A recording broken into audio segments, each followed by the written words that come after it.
মূলত পুরা দিনের সমষ্টি তিন জিনিসের নাম। পুরা কোরআন সুন্নাহর ভিতরে দিন সম্পর্কে যত আদেশ নিষেধ এসেছে এর বিভিন্ন শাখা প্রশাখা আছে।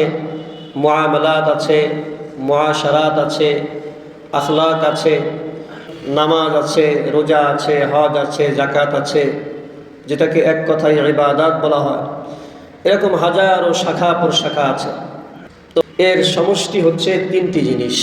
যদি কেউ এই তিনটি জিনিসকে পালন করতে পারে, তিনটি জিনিসকে ঠিক রাখতে পারে, তাহলে সে পুরা দিনকে ঠিক রাখলো। তাফসির কারকগণ তাদের তাফসিরের কিতাবে লিখেছেন, যেমন তাফসির যখিরাতুল জিনান, এই তাফসিরের কিতাবে তিনি লিখেছেন যে মূলত দিনের সারসংক্ষেপ তিনটা জিনিস। একটা হচ্ছে ইবাদত হবে তো একমাত্র আল্লাহ তাআলার ইবাদত হবে, কারণ ইবাদতের উপযুক্ত, উপাসনার উপযুক্ত একমাত্র আল্লাহ তাআলা ছাড়া আর কেহই নয়। আল্লাহ পাক রব্বুল আলামিনই একমাত্র ইবাদতের উপযুক্ত। মুহতারাম হাজিরিন, এ ব্যাপারে অসংখ্য আয়াত এবং হাদিস এসেছে যে আল্লাহ তাআলাই একমাত্র ইবাদতের উপযুক্ত।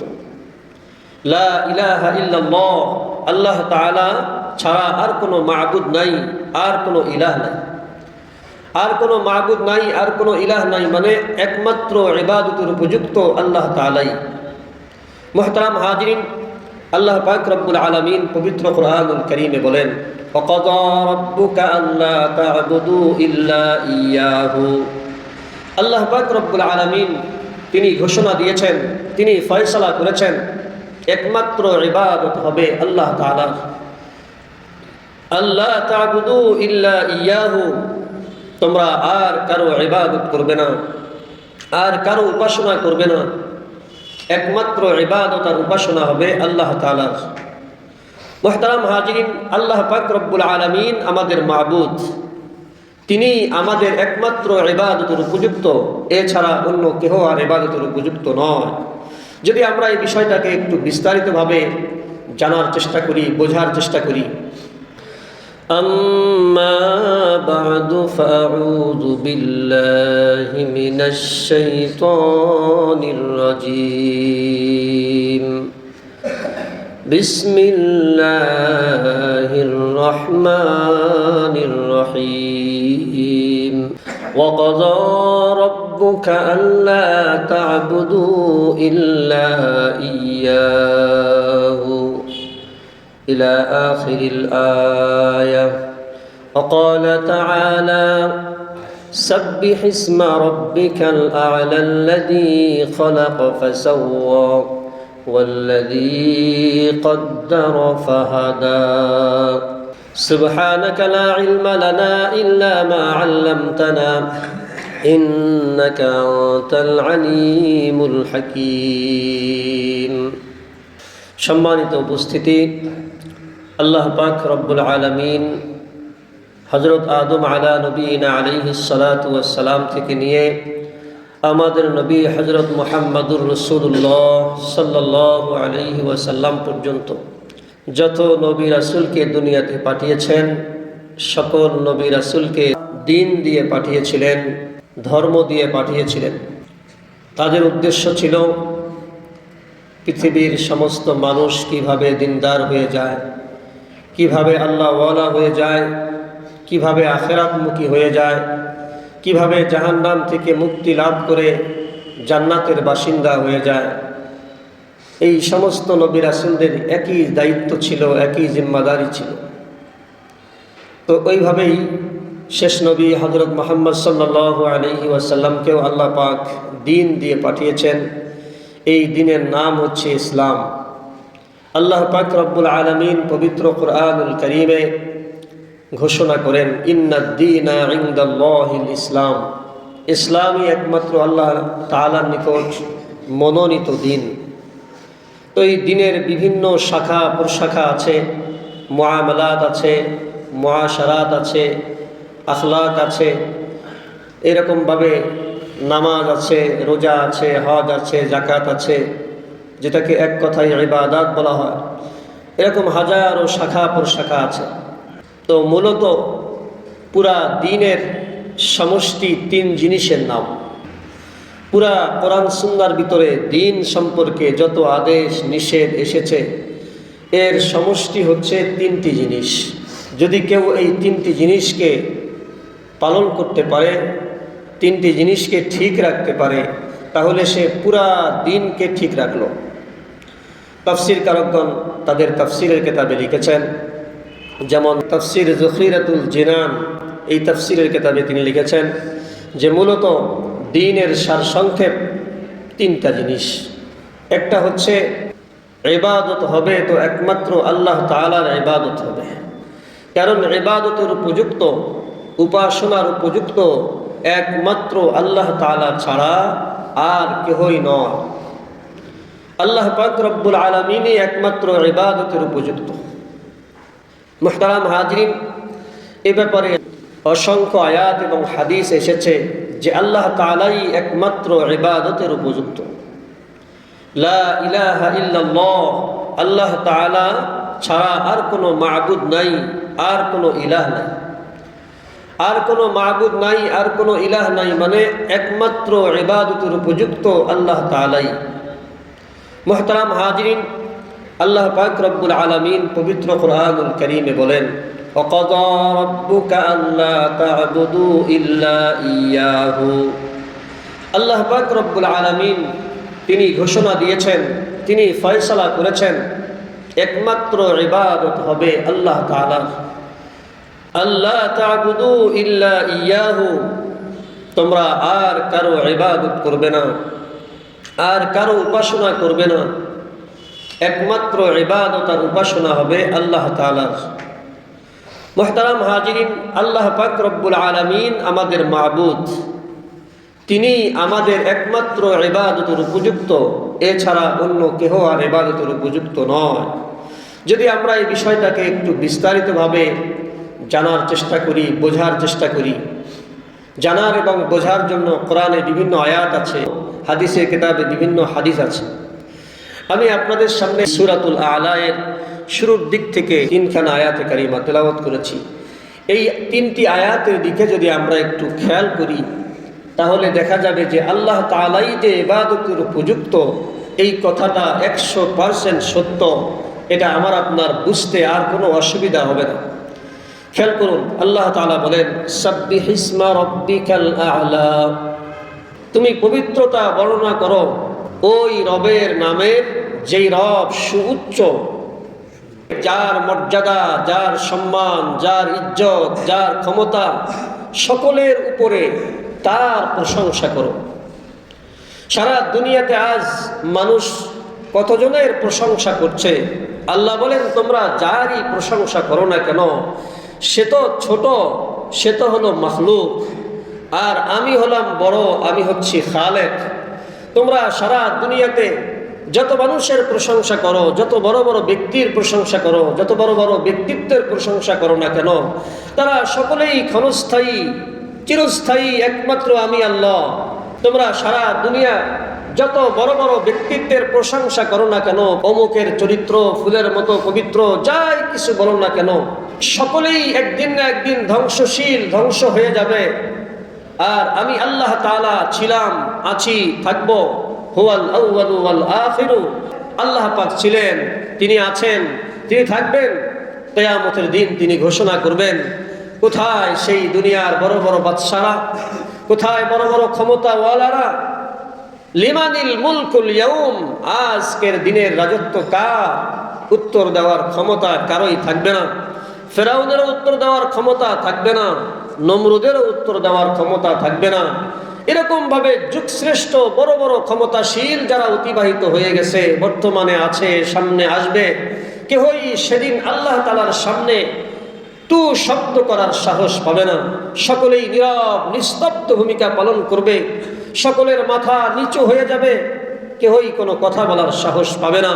উত্তর যখন কেউ দিতে পারবে না, সকলেই ভয়ে ভীতু হয়ে থাকবে, তখন আল্লাহ পাক বলবেন, লিল্লাহিল ওয়াহিদিল কাহ্হার, আজকে রাজত্বের একমাত্র অধিকারী যিনি, তিনি হলেন আল্লাহ, তিনি হলেন কাহ্হার। তিনি সেদিন কাহ্হারিয়াতের রূপ ধারণ করবেন, অত্যন্ত রাগান্বিত হয়ে তিনি তার কুদরতি সেই সিংহাসনে বসে থাকবেন। মুহতারাম হাজিরিন, এজন্য প্রশংসা যদি কারো করতে হয়, আল্লাহ বলেন প্রশংসা পাওয়ার উপযুক্ত একমাত্র আমি আল্লাহ। এর পরের আয়াতে আল্লাহ তাআলা বলেন প্রশংসা করবা না কেন বান্দা? খেয়াল করো, আল্লাযী খালাকা ফাসাওয়া।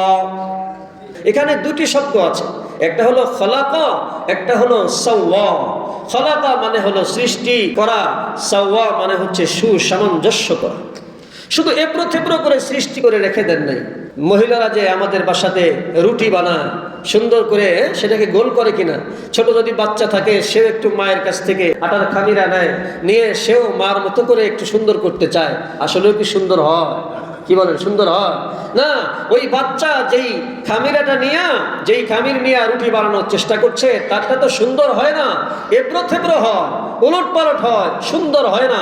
কিন্তু মা যে বানাচ্ছেন রুটিটা, কত সুন্দর করে বানাচ্ছেন, কত গোল করে বানাচ্ছেন, কত পাতলা করে বানাচ্ছেন, কত সুন্দর ডিজাইন করে বানাচ্ছেন। আল্লাহ পাক বলেন বান্দা, আমি তো গোটা পৃথিবীকে সৃষ্টি করেছি, তবে এবড়ো থেবড়ো করে নয়, অসামঞ্জস্যপূর্ণ নয়। ফাসাওয়া, যেটাকে যেখানে যেভাবে সেট করলে সুন্দর হবে, আমি আল্লাহ পাক সেটাকে সেভাবে সেখানে ওইভাবে সেট করে দিয়েছি। আসমানকে যেভাবে বানালে আসমান সুন্দর হবে, সেইভাবে আল্লাহ পাক আসমানকে বানিয়েছেন। জমিনকে যেভাবে সুন্দর করে সাজাইলে জমিন সুন্দর হবে, আল্লাহ পাক জমিনকে ওইভাবেই সৃষ্টি করেছেন, ওইভাবেই সাজিয়েছেন। মুহতারাম হাজিরিন, চাঁদ বানিয়েছেন তো সুন্দর করে বানিয়েছেন, সুসামঞ্জস্যপূর্ণ করে বানিয়েছেন। সূর্য বানিয়েছেন তো সুসামঞ্জস্যপূর্ণ করে বানিয়েছেন। তবে আম গাছ দিয়েছেন তো আম গাছটা কেমন হলে মানাবে সেটাকে ওইভাবে বানিয়েছেন। জাম গাছ বানিয়েছেন তো জাম গাছটার পাতা কেমন দিলে মানাবে ওইভাবেই দিয়েছেন। এরকম লিচু গাছের পাতা, লিচু গাছের ডাল, লিচু গাছের গোড়া কেমন দিলে মানাবে সেটাকে সেইভাবে দিয়েছেন। গোটা সৃষ্ট জগৎকে আল্লাহ পাক সৃষ্টিত করেছেন, পাশাপাশি সুসামঞ্জস্যপূর্ণ সৃষ্টি করেছেন। আল্লাহ পাক রব্বুল আলামিন মানুষকে সৃষ্টি করেছেন। মানুষের দেহের ভিতরে যে সকল অঙ্গ প্রত্যঙ্গগুলি আল্লাহ পাক দিয়েছেন, তাফসীর কারকগণ তো লিখতে লিখতে হয়রান হয়ে গেছেন। মানুষের শরীরে যে অঙ্গ প্রত্যঙ্গ আল্লাহ পাক দিয়েছেন, বলে চোখ দিলেন তো চোখটাকে সুন্দর করে বানিয়েছেন, সুন্দর জায়গায় বসিয়ে দিয়েছেন। চেহারার সামনে চোখটাকে বসিয়ে দিয়েছেন, বলে চোখের নিচে নাক দিয়েছেন, নাকের নিচে মুখ দিয়েছেন। আল্লাহ পাক সাজিয়েছেন আগে চক্ষু, তারপরে নাক, তারপরে ঠোঁট, এরপরে থুতনি, এরপরে গলা, এরপরে সিনা, এরপরে কোমর। এইভাবে যে সাজিয়েছেন আল্লাহ পাক, সে কথা বলেছেন আল্লাযী খালাকা ফাসাওয়া। সৃষ্টির পাশাপাশি তিনি সুসামঞ্জস্যপূর্ণ করেছেন। মুহতারাম হাজিরিন, আল্লাহ পাক হাতিকেও সৃষ্টি করেছেন, মানুষকেও সৃষ্টি করেছেন। হাতির দেহ বিশাল বড়, কিন্তু হাতির চক্ষু ছোট। হাতির চাইতে মানুষের দেহ ছোট, কিন্তু হাতির চক্ষু আর মানুষের চক্ষু দেখতে প্রায় কিছুটা কম বেশি, খুব বেশি একটা বড় নয়, খুব বেশি একটা ছোট নয়। তো দেখা গেল আল্লাহ পাক হাতিকে মানুষের চাইতে সুন্দর করে বানান নাই। এত বড় দেহের জন্য ছোট্ট একটা চোখ দিয়েছেন, কিন্তু মানুষের এই দেহের জন্য আল্লাহ পাক যেই চক্ষু দিয়েছেন, এটা এই দেহের সাথে হাতির চাইতে অনেক গুণে মানা। কথা বলেন ঠিক কিনা? মানা। অনুরূপভাবে আল্লাহ পাক হাতিকে বিশাল বড় কান দিয়েছেন, কান দিয়েছেন, কিন্তু মানুষকে এত বড় কান দেননি। যদি আল্লাহ পাক হাতির কানের মতো মানুষকে কান দিতেন, কেমন দেখা যাইত? ভালো দেখা যাইতো না। আল্লাহ পাক হাত দিয়েছেন, খুব বেশি বড় হাত দেন নাই যে হাঁটতে গেলে মাটিতে লাগবে, এত বড় হাত আল্লাহ পাক দেননি। আঙ্গুল দিয়েছেন 5টা, খুব সুন্দর। এত সুন্দর আঙ্গুল আল্লাহ পাক অন্য কোনো প্রাণীকে দেননি। আল্লাহ পাক যেই সুন্দর চেহারাটাকে বানিয়েছেন, পৃথিবীতে আর দ্বিতীয় কোনো প্রাণী নাই যেই প্রাণীর চেহারা এত সুন্দর। মুহতারাম হাজিরিন, আমি যে কথাটি বলছিলাম যে ইবাদত হবে একমাত্র আল্লাহ তাআলা। কেন সে আল্লাহ পাকের ইবাদত কেন করব? আল্লাহ পাক এখানে তার কয়েকটা গুণ তুলে ধরেছেন। 1 নম্বর হলো যে তোমরা ওই ব্যক্তির প্রশংসা করো, ওই সত্তার প্রশংসা করো যেই সত্তা সুউচ্চ, সবার চাইতে বড়, হার লাইনে বড়, ক্ষমতার দিক থেকে বড়, সৌন্দর্যের দিক থেকে বড়, তিনি স্থায়িত্বের দিক থেকে বড়, তার প্রশংসা করা দরকার। তো তিনি তো আর কেহ নয়, তিনি হলেন একমাত্র আল্লাহ তাআলা। আল্লাহ বলেন আল্লাযী খালাকা ফাসাওয়া, যিনি সৃষ্টি করেছেন এবং সুসামঞ্জস্যপূর্ণও করেছেন। এরপরে বলেন ওয়াল্লাযী কদ্দারা ফাহাদা। বড় চমৎকার আলোচনা, ঘন্টার পর ঘন্টা আলোচনা করলেও শেষ হবে না। আল্লাযী কদ্দারা, যিনি মুকদ্দার করেছেন, যিনি নির্ধারিত করে দিয়েছেন, ফাহাদা এবং সুপথ দেখিয়ে দিয়েছেন। অনেকগুলি ব্যাখ্যা আছে, একটা ব্যাখ্যা বলছে আল্লাহ দিয়ে কদ্দারা, যিনি মুকদ্দার করেছেন, নির্ধারিত করে দিয়েছেন, সীমা রেখা সেট করে দিয়েছেন। আমার আপনার জিন্দিগির একটা সীমা রেখা আছে কিনা? আমার আপনার জিন্দিগির সীমা রেখা যদি আমরা বয়সের দিক থেকে ধরি, তো একদিন না একদিন আমার বয়স শেষ হইতে বাধ্য, শেষ হয়ে যাবে, আমি ইচ্ছা করলেও আর থাকতে পারবো না। এই যে কদ্দার, একটা নির্ধারিত করে দিয়েছেন, হয় কারোর জন্য 60 বছর, কারোর জন্য 70 বছর, কারোর জন্য 70 বছর 6 মাস, 1 সপ্তাহ, 1 দিন, 1 ঘন্টা, 1 মিনিট, এত সেকেন্ড পরে সে চলে যাবে। এই যে একটা নির্ধারিত করে আল্লাহ পাক দিয়েছেন, যদি এটা আমরা বয়সের দিকে খেয়াল করে দেখি, আর যদি আমাদের এই দেহের দিকে খেয়াল করে দেখি, আমার এই দেহে যে অঙ্গ প্রত্যঙ্গগুলি আছে এই দিকে যদি একটু খেয়াল করি, তাহলে এবার বোঝার চেষ্টা করি। আল্লাহ পাক আমাদেরকে 2টা হাত দিয়েছেন। এই হাতগুলিকে আল্লাহ পাক যে বানাইলেন, একটা সীমা রেখা দিয়ে বানিয়েছেন। বলে হাত বলতে বা অঙ্গ প্রত্যঙ্গ বলতে 2টা জিনিস বোঝায়, একটা হচ্ছে এই আকার আকৃতি, আরেকটা হচ্ছে এর ক্ষমতা বা শক্তি। হাতের একটা আকার আকৃতি আছে কিনা, এর ভিতরে আবার শক্তিও তো আছে। আকার আকৃতির ভিতরেও একটা সীমাবদ্ধতা আছে। আল্লাহ পাক কোনো মানুষের হাতকে অসামঞ্জস্যপূর্ণ বানান নেই, একটা সীমার ভিতরে রেখেছেন। বেশি খাটোও নয়, বেশি লম্বাও নয়। আবার এই শক্তির ভিতরেও সীমাবদ্ধতা দিয়েছে। হাতের যে শক্তি, এই শক্তি আল্লাহ পাক রব্বুল আলামিন একটা সীমা রেখার ভিতরে দান করেছেন। আল্লাহ পাক যখন এই শক্তিকে সিনায় নেবেন, তখন এই হাতের শক্তি আর কেউ ফিরে পাবে না, আর কারো দ্বারা ফিরে পাওয়া সম্ভব নয়। আমি যে এখন হাত দিয়ে ধরছি, এই যে ধরার যে একটা শক্তি আমার হাতে, আল্লাহ বলেন ধরো, ধরতে থাকো, তবে একটা সময় তোমার ধরতে ধরতে তুমি আর ধরতে পারবা না। আমি যে পর্যন্ত ধরার ক্ষমতা দিয়েছি এই পর্যন্তই ধরতে পারবা, এতদিন ধরতে পারবা, এত ঘন্টা ধরতে পারবা, এত মিনিট ধরতে পারবা। এই ধরার শক্তি এতদিন পর্যন্ত তোমাকে আমি দিয়ে রেখেছি, এরপরে তুমি ধরতে চাইলেও আর ধরতে পারবা না, সীমারেখা দিয়ে দিয়েছি। এরপরে আমার আপনার যে চক্ষু, এই চক্ষু দিয়ে আমি আপনি দেখছি, এই যে দেখছি, আল্লাহ বলেন তুমি কত হাজার জিনিস দেখবা জানো? না না, তুমি জানো না, এটা আমি আল্লাহ পাক আগের থেকে কদ্দার নির্ধারিত করে রেখে দিয়েছি। তুমি এত জায়গায় দেখবা, এতক্ষণ দেখবা, এত সময় দেখবা, এত বছর দেখবা, এরপরে দেখবা যে তোমার এই দেখার যে সীমা রেখা আমি আল্লাহ পাক শেষ করে দেব, তুমি আর ইচ্ছা করলেও দেখতে পারবা না। কি বলেন, আছে কিনা আমাদের সমাজে? আছে কিনা আমাদের সমাজে চোখের পাওয়ার নাই? নাতি এসে সামনে উপস্থিত হয়, নাতিকে আর চেনে না। নাতনি এসে সামনে উপস্থিত হয়, আর চেনে না। আল্লাহ বলেন তোমার দৃষ্টি শক্তির সীমা আমি আল্লাহ পাক কদ্দার আগের থেকে নির্ধারিত করে দিয়েছি, এতদিন পরে তোমার দৃষ্টি সীমা আমি আল্লাহ পাক চিনায় নেব। মুহতারাম হাজিরিন, আমার আপনার কানের যে শ্রবণ শক্তি, এটা আল্লাহ পাক নির্ধারিত করে দিয়ে দিয়েছে, নির্ধারিত করে দিয়ে দিয়েছেন। যেদিনের সময় আল্লাহ পাক শেষ করে দেবেন, সেদিন আমি আপনি আর কানে শুনবো না। আমার আপনার এই বাক শক্তি, এই যে কথা বলছি, আল্লাহু আকবার, কথা যে বলছি, এই কথা আমি কতক্ষণ বলবো, কয়টা শব্দ বলবো, কয়টা বাক্য বলবো, এগুলি সব আগের থেকে আল্লাহ পাক রব্বুল আলামিন নির্ধারিত করে দিয়েছেন, সময় সেট করে দিয়েছেন। এই সময় অতিক্রান্ত হওয়ার পরেই আমি আর একটি শব্দ মুখ থেকে উচ্চারণ করতে পারবো না। অনুরূপভাবে আমার পা দিয়ে আমি চলছি, কত হাজার কিলোমিটার চলবো, কত দূর পর্যন্ত যাওয়ার পরে আমার সীমারেখা শেষ হবে, আমার সময় শেষ হবে। আল্লাহ পাক এটা আগের থেকেই ধার্য করে রেখে দিয়েছে। এটার নাম হলো কদ্দার, নির্ধারিত করে রেখে দিয়েছেন, একটা সীমারেখা দিয়ে দিয়েছেন। এরপরের অংশ ফাহাদা, যিনি পথ দেখিয়েছেন। আরে ভাই, অঙ্গ দিলেন, কিন্তু অঙ্গকে যদি পথ না দেখান, তাহলে এই মানুষটা আসল মানুষ হবে না, এই মানুষটা পূর্ণাঙ্গ মানুষ হবে না, এই মানুষটাকে বলা হবে প্রতিবন্ধী। হাত আছে, কিন্তু হাতকে আল্লাহ পাক যদি চলার ক্ষমতা না দেন, হাত কি চলতে পারবে? কি বলেন ভাই? হাত আছে, খেয়াল করুন, আল্লাহ দিয়ে কদ্দার, যিনি হাত দিলেন এবং হাতের ক্ষমতা দিলেন, ক্ষমতা দেওয়ার পর ফাহাদা, এবং হাতকে উদ্দেশ্য করে বলেন হে অমুক বান্দার হাত, ওই বান্দা যখন তোমার মাধ্যমে অমুক জিনিসটাকে ধরতে চাবে, তুমি তখন তার একরাম করবা, ধরার সুযোগ করে দিবা, তখন এই হাত ধরার সুযোগ করে দেয়। হ্যাঁ, আমার চক্ষু আছে, কে বানাইছেন ভাই চক্ষু? আল্লাহ তাআলা বানিয়েছেন। এই দৃষ্টি শক্তি কে দিয়েছেন? আল্লাহ তাআলা দিয়েছেন। এই যে দৃষ্টি শক্তি আমাকে দেওয়া হলো, আল্লাহ পাক এই চোখকে উদ্দেশ্য করে বলেন, এই যেই বান্দার শরীরে তোমাকে সেট করে দিয়েছি, এই বান্দা যেদিকে তাকাইতে চাবে ওই দিকে তুমি তাকাইবা। এই যে চোখকে আল্লাহ পাক হেদায়েত দিয়ে দিয়েছেন, চোখকে পথ দেখিয়ে দিয়েছেন, এ চক্ষু অমুক বান্দা যেদিকে তাকাইতে যাবে সেই দিকে তুমি তাকাইবা, সেই দিকে তুমি দেখবা। আর যদি আল্লাহ পাক চোখকে বলেন, চোখ তো দিয়েছিলাম কিন্তু আমি চোখকে নিষেধ করেছি, খবরদার তাকাইবা না। আসে না এমন ব্যক্তি সমাজে? আসে। জি, চোখ আর দেখে না, চোখে সব কিছুই আছে, দৃষ্টি শক্তিও ভিতরে আছে। আল্লাহর ইচ্ছা হয়েছে, আল্লাহ চোখকে উদ্দেশ্য করে বলেছেন আর দেখবা না, তোমার মাধ্যমে আর অমুক বান্দাকে তুমি পথ দেখাবা না। জি, চক্ষু আর দেখাইতে পারবে না।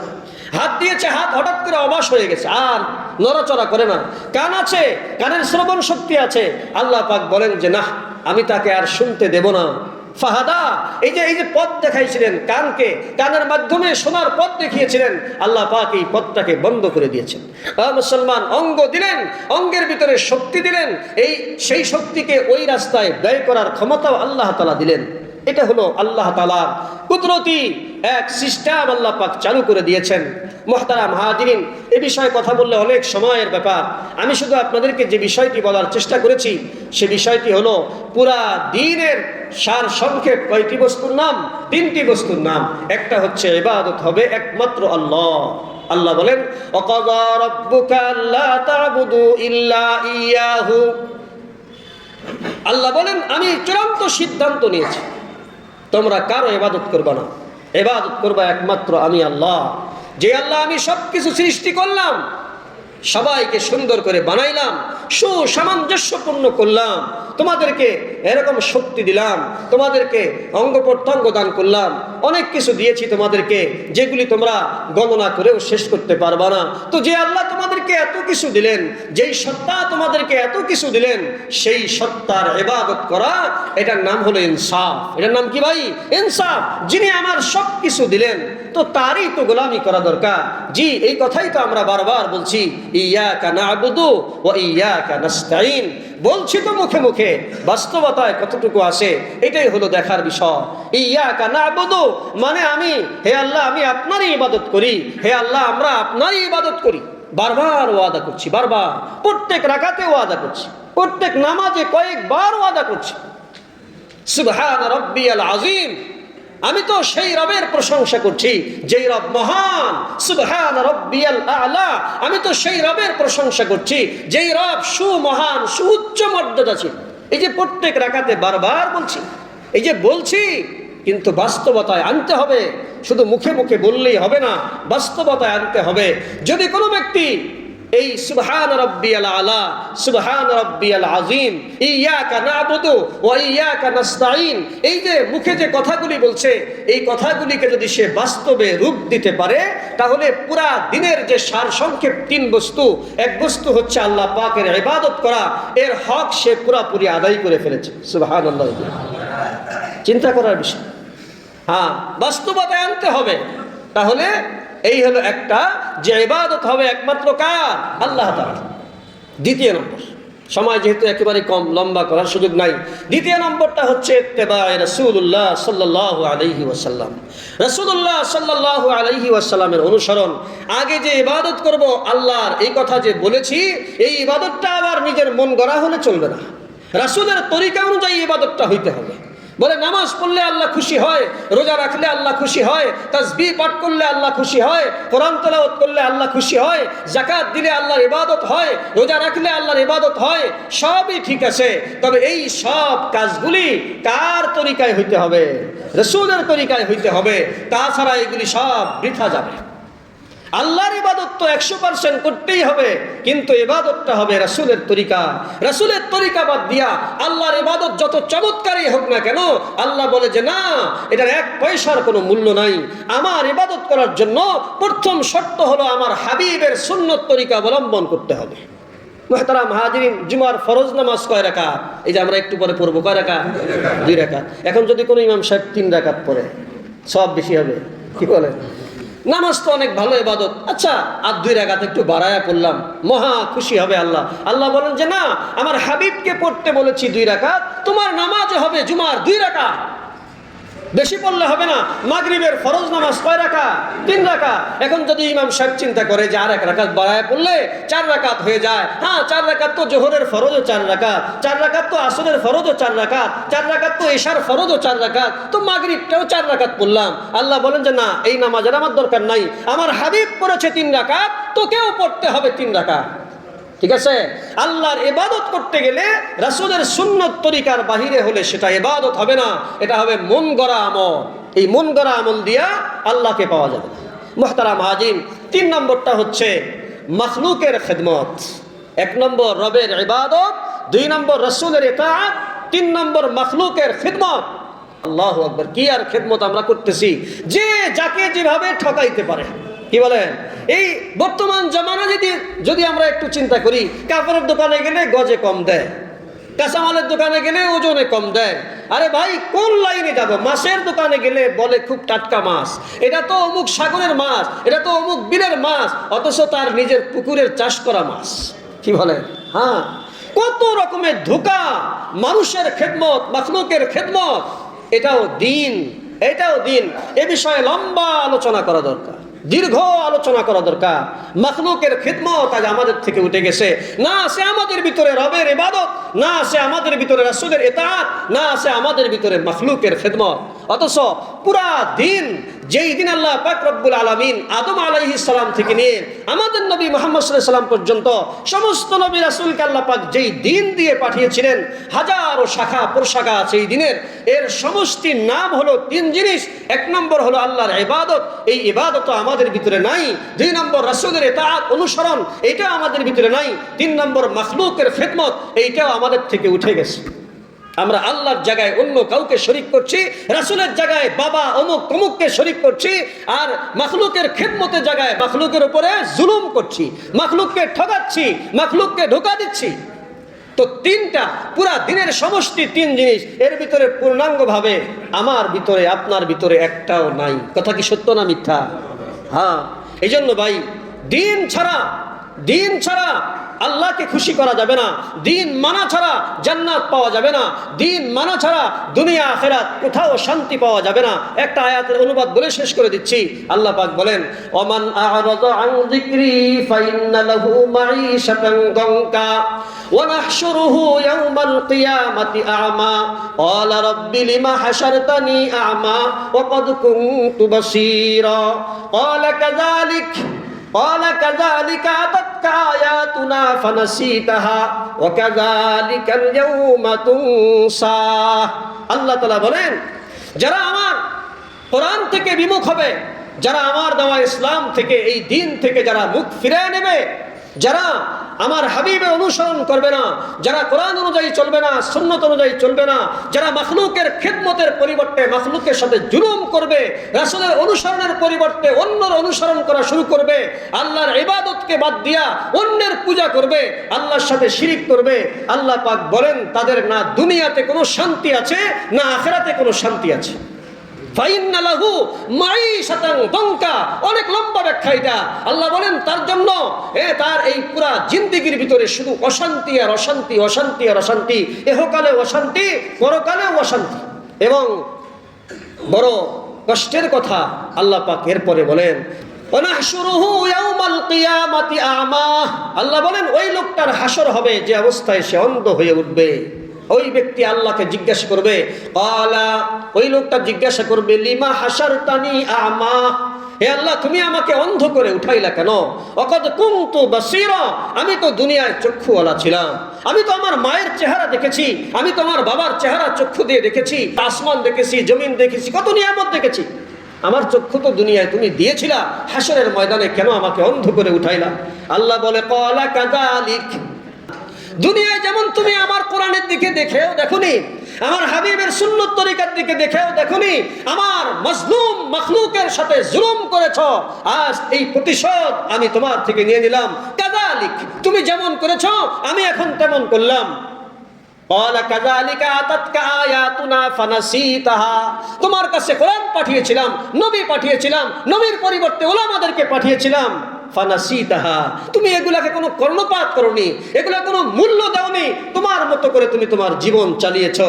না আছে ইবাদত, না আছে রাসূলের সুন্নাত, না আছে মাখলুকের খিদমত। আজ তুমি এর ফলাফল সামনে ভোগ করবা। যাই হোক, আমাকে আপনাকে সিদ্ধান্ত নিতে হবে পুরা দিন অনুযায়ী আমরা চলবো। পারবো তো ইনশাআল্লাহ? কারা কারা নিয়ত করলেন পুরা দিন অনুযায়ী চলবেন? পুরা দিন অনুযায়ী আল্লাহ তাআলা আমাদেরকে কবুল করুন। পুরা দিনের সারমর্ম কয়টা জিনিস বলেন?